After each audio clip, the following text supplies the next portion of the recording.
Maurício Randes, que pertence ao PROS, disputa o governo. Nosso convidado de hoje, vamos para o segundo bloco. Marcelo Montanini volta perguntando. Boa noite, pessoal. Boa noite, Aldo, candidato. Primeiro eu queria fazer uma pergunta em cima do que ele perguntou, né? Sérgio levantou todo o histórico, também foi dito no começo do programa a biografia, e o senhor vem e se apresenta como novo, com um partido, com algumas práticas da velha política, que a gente pode falar não só da questão ideológica, que, enfim, a gente não pode dizer qual é a matriz ideológica do seu partido, porque presencialmente tentou com Marina, com Alckmin, com Bolsonaro, com Álvaro Dias, hoje está com o PT. Tem alguns estados apoiando candidatura de Bolsonaro, candidatura do DEM, do PSDB. E o senhor, com essa biografia que já foi falada, saiu da política, voltou, já teve cargo, já teve mandato, e agora se apresenta como novo. Como convencer? Por que o senhor é o novo? Sou novo pelas práticas. Em primeiro lugar, quando eu falo de justiça social, Marcelo, você é muito novo, você talvez não tenha acompanhado. Quando ninguém queria ser advogado de sindicato, eu era advogado de sindicato trabalhador. Mas isso é coisa do passado, né? Não, mas mas a história da pessoa, você só faz alguma coisa no presente em função do que você fez. Mas se você levantar um histórico, então já não é novo. Não, eu sou novo, vou dizer por que eu sou novo. Sou novo na prática, Marcelo. Então, na prática, quando eu estou na política, fazendo uma proposta de justiça social, eu estou com uma história toda, uma trajetória toda de justiça social. Você não sabe o que é trabalhar, por exemplo, 4 anos para um sindicato, gratuitamente, porque você acredita que aquele sindicato é importante para organizar os trabalhadores. Isso está na minha história. Depois, como deputado federal... Qual foi o sindicato, candidato? Sindisprev. O senhor trabalhou de graça para todos eles? Para muitos desses sindicatos. E nunca ganhou nada? Não, sempre ganhei. Mas tá. depois, então não trabalhou de graça? Trabalhei durante 4 anos, por exemplo. Você já trabalhou 4 anos de graça? Eu já trabalhei. Eu já trabalhei 2 anos e meio de graça. 2 anos e meio. Pronto, eu trabalhei 4. Então, se você chegar e pegar para um sindicato, você ficar trabalhando, porque aquele sindicato ainda não tem condição de lhe pagar, e você ficar como advogado. Mas ao final teve um ganho? Ou não. Teve sindicatos que eu não tive ganho. Não ganhou, mas trabalhou. Sim, mas trabalhei. Porque eu acredito nos sindicatos de trabalhadores. Então, é uma vida dedicada a uma causa, Marcelo. Ponto 1. Segundo, eu estou fazendo uma campanha, Aldo, dizendo a verdade. Você está vendo aí uma campanha de mentiras. Eu estava dizendo aqui no intervalo. Então, todos os outros mentem. Não sei se todos os outros, eu estou vendo muita mentira. Tá. Mentira do Paulo, mentira do Armando, por exemplo, do Paulo e Armando passaram a campanha sabendo que Lula não era o presidente, passaram a campanha eleitoral quase toda, até 3 dias, dizendo que o candidato era Lula, que meu presidente era Lula, para pegar carona na popularidade de Lula. Eu vi Armando com a estrelinha, ainda que desbotada, e vi Paulo no PSB, que odiava Dilma Rousseff, está agora calado, parece que o governo de Dilma Rousseff foi bom, e parece que tudo de errado foi o governo de Temer. Eu estou procurando dizer a verdade, pelo menos o que eu acho que é a verdade, porque eu não sou dono da verdade. Mas o que eu acho que é a verdade é que o Brasil começou a desandar, foi no governo de Dilma Rousseff. E o governo de Dilma Rousseff foi escolhido por quem? Por Lula, que botou na chapa Dilma e Temer. E aí o governo de Temer é muito ruim, mas o governo de Dilma foi muito ruim. E aí, o que é que eles estão fazendo campanha? Dizendo que só o governo de Temer foi ruim, como se o governo de Dilma fosse bom. Foram 14 milhões de desempregados, Marcelo. Depois, eles sabiam que o candidato a presidente não era Lula, era o ex-prefeito de São Paulo. Então, fizeram política sem dizer a verdade. Eu poderia fazer política, ou essa candidatura a governador, tentando pegar carona na popularidade de Lula, só que isso não era correto. Eu podia, porque os valores pelos quais o povo gosta de Lula são os meus valores, são os valores que eu pratiquei em toda a minha vida de advogado de trabalhador, de advogado dos movimentos sociais e de deputado federal. Deixa eu terminar isso? Vou terminar. Para o Jairo, então, para ele perguntar. É novo, sim. Porque é novo nessa política brasileira não fazer política com intriga, fazer política olhando nos olhos, dizendo a verdade, fazer política coerente com a sua história. Isso é muito novo. Porque o que está sendo feito aí são manobras de cartório como essa que eu disse, para tirar o tempo de televisão de Ciro Gomes e fazendo campanha sem dizer a verdade. Isso é que é a velha política. Deixa eu passar para Jairo. Agora, candidato, antes de passar para Jairo, o senhor foi líder importante do PT, um deputado... Fui líder da bancada na Câmara de 82 deputados. O senhor tem raiva de Lula hoje, é? Não, eu discordo. Mas o senhor fala com uma certa mágoa de Lula, mas tem mágoa pelo que Lula fez? Eu estou falando com veemência para Marcelo, porque veio dizer que a minha candidatura não era nova, porque eu tenho 56 anos. Às vezes uma pessoa com 100 anos... Desculpa. A sua idade não tem nada a ver, tem a ver o seu histórico. Pronto. Ele elencou 31 anos de vida. Eu estou dizendo que o meu histórico é novo. porque é prática nova na política brasileira. O que o Brasil precisa é desse tipo de prática. Mas de Lula o senhor tem mágoa, raiva ou não? Eu vou falar a questão de Lula. Para mim, a questão de Lula é a seguinte. Lula fez muita coisa boa. Fez Bolsa Família, fez políticas sociais. Para Pernambuco, especialmente, trouxe a refinaria da Petrobras, começou a Transnordestina. Só que parece que só foi Lula, né? Houve uma participação daquelas forças. E eu, inclusive, me sinto, como deputado federal, líder da bancada de Lula na Câmara, eu fui coautor de muitas dessas iniciativas. Então, isso é positivo, Aldo. Agora, isto não quer dizer que Lula não comete erros. Lula, deixa eu terminar. Lula cometeu muitos erros, a começar com essa frouxidão em relação à corrupção. Seus principais ministros estão presos, ele próprio está condenado, está respondendo outros processos. Então é preciso ter a coragem de dizer que Lula não é santo, nem é Deus, como uma certa seita fica querendo dizer ou sem acreditar para pegar carona em sua popularidade. Eu repito, poderia fazer a candidatura a governador pegando carona na popularidade de Lula, porque fui coautor de muitas das propostas dele. O senhor conviveu bem com ele, o senhor nunca notou não que ele era... Deixa eu concluir isso. E podia fazer, porque ajudei a trazer muitas das coisas e fui líder da bancada. Não estou fazendo por honestidade, porque digo honestamente para as pessoas o que eu acho que foi positivo do que ele fez e o que foi negativo. Por exemplo, ele errou muito nas suas escolhas. Quando ele escolheu Palocci para ser ministro da Fazenda, era um cara que desde ali, eu sem ter elemento, eu já sentia que não era um cara sincero, que não era um cara correto. Está aí agora vendo só quadrado, não é isso? Lula escolheu Dilma Rousseff, que eu achava um absurdo. Eu me lembro que, eu comentando com o Tasso Genro, com o Zé Eduardo Cardoso, eu digo, não é possível. Quando começou-se a falar que Lula ia colocá-la, eu digo, não é possível que vai colocar essa senhora para ser presidente da República, é despreparada. E aí ela foi um desastre, que desandou a economia brasileira. Concatenar para poder eu vou terminar. E ela botou 14 milhões de desempregados, desandou a economia brasileira, botou na vice Temer, que foi outra tragédia, e as pessoas estão dizendo que ela é vítima. Vítima são os 14 milhões de desempregados. Uma rápida pergunta, sim ou não? O senhor se arrepende de ter convivido com Lula? Não, eu acho que Lula naquele momento cumpriu um papel histórico. E hoje o senhor descarta ele?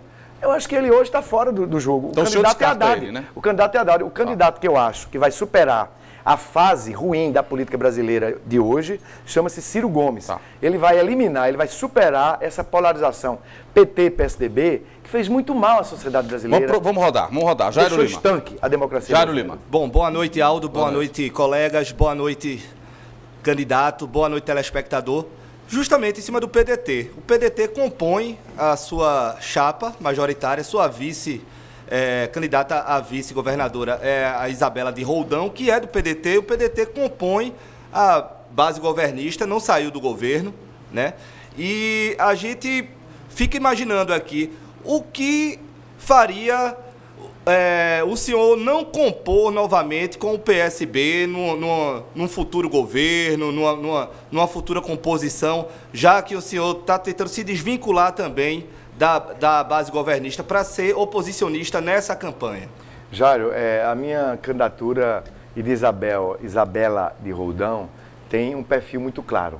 Nós estamos dizendo ao povo de Pernambuco, se o pernambucano está satisfeito com essa situação que está aí, ele vota no atual governador Paulo Câmara. Se ele está acomodado com esse Pernambuco desanimado, esse Pernambuco estagnado, esse Pernambuco atemorizado. Se ele quiser voltar ao passado, aquela velha prática conservadora, ele vai encontrar no palanque do senador Armando Monteiro uma alternativa de uma oposição conservadora. Se ele quiser uma oposição progressista, à esquerda, inovadora, renovando o método de fazer política, ele tem no cardápio a candidatura Maurício Randes e Isabela de Roldão. Você sabe, Jair, que você acompanha a política, que a primeira parte das decisões da democracia é a elaboração do cardápio. E com esse sistema político altamente concentrado, que foi a reforma feita por Eduardo Cunha, com o apoio dos grandes partidos, as coisas são muito decididas no processo nacional, as coligações. E você fica no Estado, para você compor as coligações, às vezes com uma certa dificuldade pelo que está sendo feito nacionalmente. Então esse sistema político brasileiro ele é moribundo, ele está na sua fase terminal. Daí vai surgir um novo sistema partidário.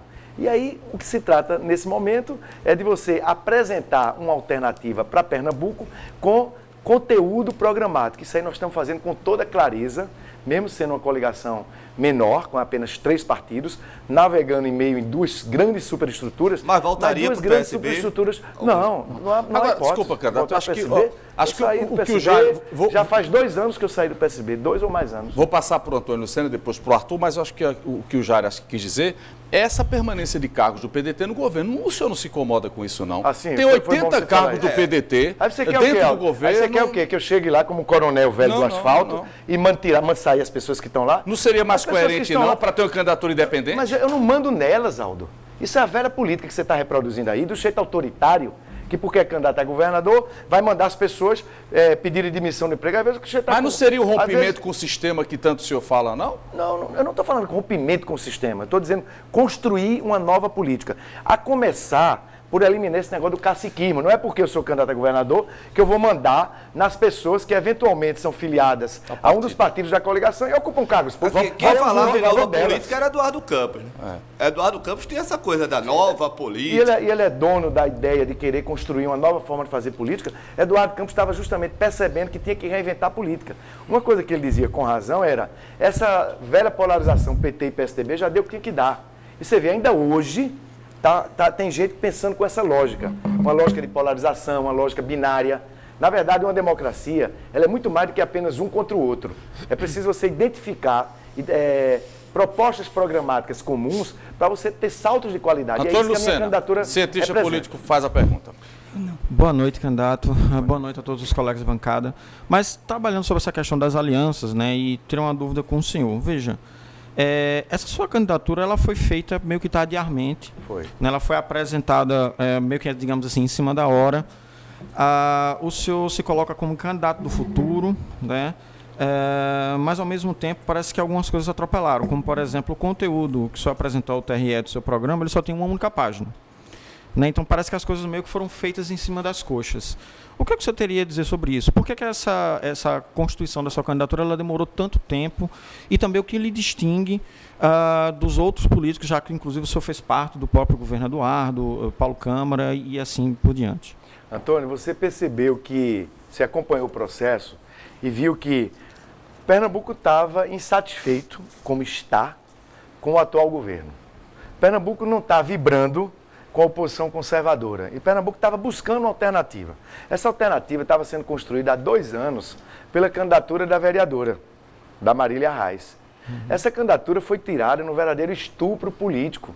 Uma manobra dos cartórios do PT e do PSB, com os cartórios daqui, com os cartórios nacionais, sobretudo para evitar que Ciro Gomes tivesse o apoio do PSB, porque a maioria dos diretórios regionais do PSB queriam apoiar Ciro Gomes. Isso daria um tempo de televisão, uma musculatura muito grande à candidatura. Então, houve uma combinação de interesses de não fortalecer o tempo de televisão e a candidatura de Ciro Gomes e tirar a Marília Reis, que ameaçava a eleição do atual governador. Então, as pessoas estavam me chamando, eu estava fazendo um trabalho que estava me entusiasmando lá na OEA, com direitos humanos, acesso a direitos dos setores vulneráveis. As pessoas estavam me chamando, a princípio, para ser candidato a senador. E aí depois, no processo, como houve o estupro da retirada da candidatura de Marília, nas negociações, nos diálogos entre os partidos, eu fui instado a ser o candidato da coligação a governador, pelo fato de ter sido líder da bancada, presidente da Comissão de Justiça, ter o trânsito que eu tenho em Brasília, a experiência política e a capacidade de renovar os métodos. Porque esse diálogo que nós começamos a travar só tinha sentido se fosse apresentar uma candidatura com esta ideia-força, a ideia-força de reconstruir o método de fazer política. E as pessoas estão percebendo, estão vendo que nós estamos fazendo uma campanha totalmente diferente. Você não vê aquele horror de militância paga, você não vê essas coligações com as pessoas se odiando entre si. Mas não é porque não tem dinheiro? A campanha de vocês é pobre. Não, mas a gente podia estar no esforço desesperado. Mas se tivesse dinheiro, não ia fazer o mesmo que os outros fazem? Não, não iríamos não. Não iríamos não. Não iríamos. Como é? Muito pouco a rua, tem voltado mais a reuniões internas. Não, eu tenho conversado com as pessoas na rua, sem precisar de vir aquela enturragem de militância paga. Sem produção. Que aquilo ali está uma coisa lastimável. Arthur Leandro, porque isso tem custo depois na administração. Essa estrutura loteia essas grandes coligações, loteia os cargos e depois compromete contratos futuros. Isso é a velha política que nós estamos rompendo com ela ao fazer uma candidatura como estamos fazendo. Arthur Leandro, cientista político, boa noite. Candidato, boa noite. a imagem que o senhor tem apresentado na sua candidatura é exatamente a imagem de um político do futuro que traz um novo alento para o modo de se relacionar com os adversários, de dialogar com a sociedade. Isso faz parte da imagem e da proposta que o senhor traz a partir da sua interlocução com a imprensa e com a sociedade. Eu queria falar de futuro nesse sentido, né? Ontem saiu a pesquisa do IBOPE aqui para o estado de Pernambuco e essa sua proposta ela tem pontuado 3% no conjunto das candidaturas, enquanto que o governo do estado, o candidato a governador a reeleição, ele lidera, né, seguido pelo senador Armando Monteiro, disparado lá na frente, né? Inclusive a gente não tem ainda a definição se a reeleição vai ser no primeiro turno ou vai para o segundo turno, e o senhor vem com 3 pontos. A se manter esse cenário, provavelmente o senhor vai para a oposição agora, depois com o fechamento das urnas a partir do ano que vem. Que tipo de oposição, se esse for o caso, se essa for a tendência a ser confirmada, o senhor vai fazer? Se o urubu cantasse, estava na gaiola, né, Arthur? Essa eleição não está definida. É uma eleição que não está ainda empolgando a população. Candidato. O Paulo Câmara tem quase 30, o senhor tem 2? Está em aberto. Você tem um terço. Tem 2 semanas de eleição, né? 3, né? 2 semanas praticamente. 20 dias. 20 dias. 3 7, 21, 3 semanas. Então, o que é que eu quero dizer a você, Aldo? Que essa eleição ela é totalmente diferente, Arthur, das demais que nós temos no nosso histórico. As pessoas estão desencantadas com a política. A política foi ao fundo do poço. Então, no primeiro momento, essas grandes estruturas, com grandes tempos de televisão, com muitos candidatos a deputados, recursos aí sobrando para cabos eleitorais, para vereadores, é um horror. Mas, olha, desculpe interromper ele de novo. Se o senhor pudesse não fazer do mesmo jeito, se o senhor tivesse dinheiro, muitos candidatos pedindo voto para o senhor, não queria, não? Não, com essa estrutura de ficar dando não sei quantos R$1.000 para não sei quem, não queria. Mas quem está dando tantos R$1.000 assim? Aí você sabe. Não, eu estou perguntando o senhor, o senhor é que tem que responder, não sou eu que sou candidato, não. Você concordou, não, você disse aqui na sua pergunta, quem é que está dando dinheiro? Você disse na sua pergunta que se eu pudesse, eu também estaria iguais aos outros candidatos, dando muito dinheiro. Então você admitiu que estão dando, ok? É possível que sim, é possível que não, né? O telespectador sabe que aí o que está aí é um horror de militância paga, uma coisa que atinge até a própria dignidade da democracia. Você sabe disso e o telespectador sabe. Mas, Arthur, o que é que eu quero dizer a você? É que essa eleição está em aberto. Mesmo nos que estão respondendo à pesquisa, você tem um terço que é não. Não sabe, branco, nulo, indeciso. Então a eleição está em aberto em primeiro lugar por isso. Em segundo lugar, porque as pessoas tendem a responder com aquela coisa assim que está muito em evidência das grandes estruturas. Perceber que há uma alternativa, que essa candidatura Maurício Randes e Isabela de Roldão, da nossa coligação Pernambuco que você quer, é um processo. Primeiro o chefe fica conhecendo, eita, tem uma candidatura alternativa. Depois ele vai ouvir, vai prestar atenção. Depois ele vai perceber a viabilidade. E aí o que eu quero dizer, e foi muito bom você levantar isso, é que uma eleição em aberto, que ainda tem 3 semanas, dá tempo sim de o eleitor não ser guiado pelas pesquisas. Você acha que reverte? Acho que reverte. Candidato, o senhor falou em truque de Tércios, mas esse tem que ser um truque de Mandrake, né? Não, de Mandrake não. As pessoas terem informação. Quando elas começarem a ter informação, que tem uma alternativa política, fazendo diferente, renovando o método de fazer política, mas com experiência política, porque também um momento de reconstrução da política, é preciso você saber, pessoas que entendam como é que se dá a política e que rejeitam a velha forma de fazer política. É pouco na TV e no rádio, né? O senhor tem o quê? 40 segundos. Tem 40 segundos é pouco para passar essa mensagem. E a única forma de passar a mensagem não é só na propaganda eleitoral mídia de social, rádio e TV. Tal. Aqui vocês estão gentilmente, eu quero agradecer a TV Nova, está propiciando um momento para eu dialogar com a população de Pernambuco. Perfeito. Eu dialogo nas ruas, nos sinais, nas feiras, nos mercados, nas mídias sociais e nas reuniões presenciais. Ontem, por exemplo... Candidato, vou para Inácio para depois rodar. Você queria complementar? Por favor, Inácio, perdoe. Só para... Que o tema ainda é oposição, mas dentro de uma perspectiva, então, mais otimista para a coligação que o candidato representa, que é colocar a situação da sua chapa sendo eleita no governo do Estado, e a gente tem um cenário nacional em que provavelmente um dos seus adversários, das candidaturas que o senhor repudia como sendo representante daquilo que não deve ser feito, Haddad ou Bolsonaro, deve está eleita na presidência da República. Como é que o governo do Estado vai se relacionar com o governo federal dentro desse cenário? Ou vai ser Ciro? Com protagonismo político. Eu ainda acho que as pessoas aos poucos vão perceber que, por exemplo, aqueles que não querem Bolsonaro, que estão no campo progressista, no campo da centro-esquerda, no campo de propostas que promovam mais igualdade social, vão perceber que entre Haddad e Ciro, que estão nesse campo, né, de centro-esquerda, Ciro tem mais condições de derrotar Bolsonaro. Não pela pessoa de Bolsonaro, mas o que Bolsonaro representa, né? A defesa da volta da ditadura, da violência, né? O machismo, a homofobia. Ou seja, quem não concorda com esses valores vai fazer um voto estratégico. O voto estratégico é quem tem mais condições de derrotar o cara que representa esses valores, que é o Bolsonaro. E as pessoas vão percebendo que Ciro tem mais condições. Por quê? Porque Haddad ele tem menos rejeição aqui em Pernambuco, porque, evidentemente, Lula fez muita coisa boa para Pernambuco. Mas se você anda em outros estados, é uma rejeição muito grande, aquela volta da polarização PT, PSDB. Então, muitos analistas, com razão, estão chegando à conclusão que Ciro tem mais condições de derrotar Bolsonaro do que Marina ou do que Haddad, que estão nesse campo progressista. Então, eu tenho esperança que Ciro ganhe. Mas, independente, se Ciro não ganhar, se Haddad ganhar, eu tenho um diálogo com ele também, ele está na centro-esquerda. Se Bolsonaro ganhar, nós vamos ter altivez. E eu sei como é que as coisas acontecem em Brasília. Eu estive em Brasília 12 anos, eu impunha os interesses de Pernambuco de Brasília, sem me meter com construtora, com nada errado, eu consegui executar minhas emendas pela força política que eu tinha como deputado federal. Todos os anos eu estava na lista dos 10 deputados federais mais influentes. Então é esta experiência, Arthur, que eu estou colocando à disposição do povo de Pernambuco para experimentar uma alternativa diferente dessas duas opções que estão aí, ou o Pernambuco atual ou o Pernambuco da oposição conservadora. Deixa eu pedir sua permissão, eu tenho que ir para mais um intervalo, aos colegas de mesa. O programa tá bom, daqui a pouco a gente volta para dar sequência. Participe do programa, entre em contato conosco através das mídias sociais. Esse programa, se você perdeu algum trechinho dele, você pode resgatar em todas as mídias sociais. Está lá ao vivo também pelo Facebook. E aos domingos a gente reprisa esse programa à 1h da tarde. Daqui a pouco a gente volta.